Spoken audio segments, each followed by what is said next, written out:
കൂട്ടുകാരെ, നമുക്കിന്ന് ചപ്പാത്തിക്ക് പറ്റിയൊരു കറി ഉണ്ടാക്കാം. ചപ്പാത്തിക്ക്, പൂരിക്ക്, അപ്പത്തിനെല്ലാം. ചെറിയ സോയാബീൻ ഉണ്ടല്ലോ, ഈ സോയാബീൻ നമുക്ക് സ്റ്റൂ ഉണ്ടാക്കാം. അപ്പം ഞാൻ സ്റ്റൗ കത്തിച്ച് തവ വെച്ചിട്ടുണ്ട്. എണ്ണ ഒഴിക്കുവാണ്. എണ്ണ ചൂട്. ഇത് ചുമന്നുള്ളിയുണ്ട്, കറിവേപ്പിലയുണ്ട്, പച്ചമുളകുണ്ട്.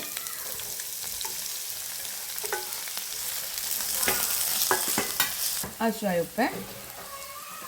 എല്ലാം മറിക്കാനുള്ള തുള്ളിയുടെ പേസ്റ്റ് ഇടുവാണ്. ശരി, ഒരു തക്കാളിക്കുണ്ട്, അതുകൊണ്ട് നമ്മുടെ ഉള്ളിയും തക്കാളിക്കും എല്ലാം നല്ല കുറച്ച് വഴറ്റുണ്ട്. ഇത് നമ്മുടെ സോയാബീൻ ഉണ്ടല്ലോ, കുഞ്ഞ് സോയാബീൻ ഉണ്ടല്ലോ, ഞാൻ ഉപ്പ് വെള്ളത്തിലിട്ട് ശകലം ഉപ്പും മഞ്ഞൾപ്പൊടിയും കൂടെ ഇട്ട് പരത്തി വെച്ചാണ്.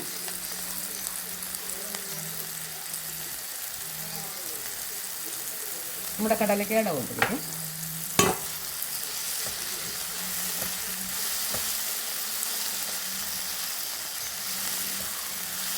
ലേശം ക്യാരറ്റ്, ഇച്ചിരി മതി, ഒത്തിരി ഇട്ട് ശകലം മതി.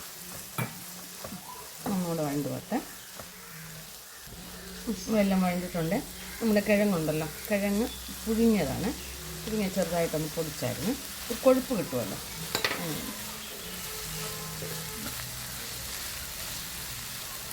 മല്ലിപ്പൊടി,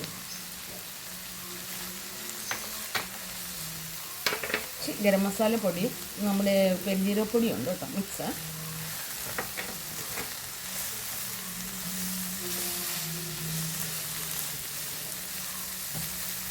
ഉപ്പ് നേരത്തെ ഇട്ടായിരുന്നല്ലോ.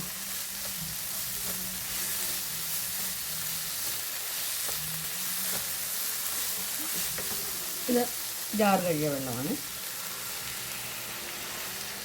നമ്മുടെ തേങ്ങയിൽ ഇച്ചിരി നട്ട്സ് ഇല്ലെങ്കിൽ കപ്പലണ്ടി ആയാലും മതി, അതരച്ചതാണ്.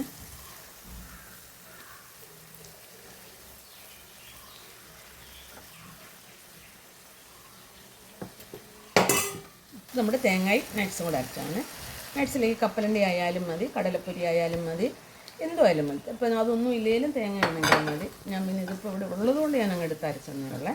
ഇപ്പോൾ രാവിലെ ചപ്പാത്തി എടുക്കാം, കറി എടുക്കാം, ഇതെല്ലാത്തിനും പറ്റുന്നതല്ലേ.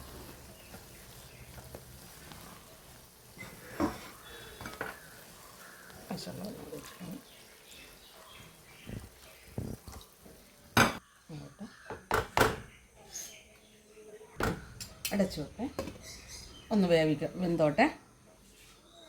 നമ്മുടെ കറി റെഡിയായിട്ടുണ്ട്. സോയാബീനും കിഴങ്ങ്, തക്കാളിക്ക, ശകലം ക്യാരറ്റ് എല്ലാം കൂടെ കൊണ്ടു നോക്കട്ടെ.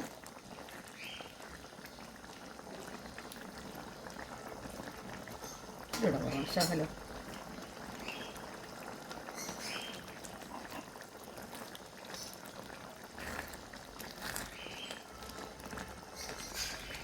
കടുക് വറുക്കാം.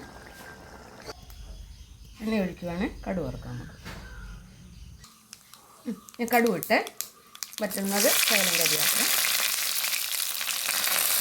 കുരുമുളക് പൊടി ശകലം,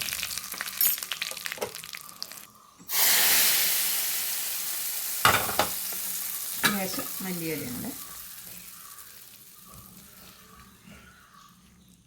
നല്ല കറിയാണ് കേട്ടോ. നമ്മുടെ കടലക്കക്കറി എടുക്കുന്ന പോലെ തന്നെ, വെള്ള കടലക്കക്കറി എടുക്കത്തില്ല, അതുപോലെ തന്നെ നല്ല സ്റ്റൂ ഒക്കെ എടുക്കുന്ന പോലെ കേട്ടോ. നല്ല കറിയാണ്.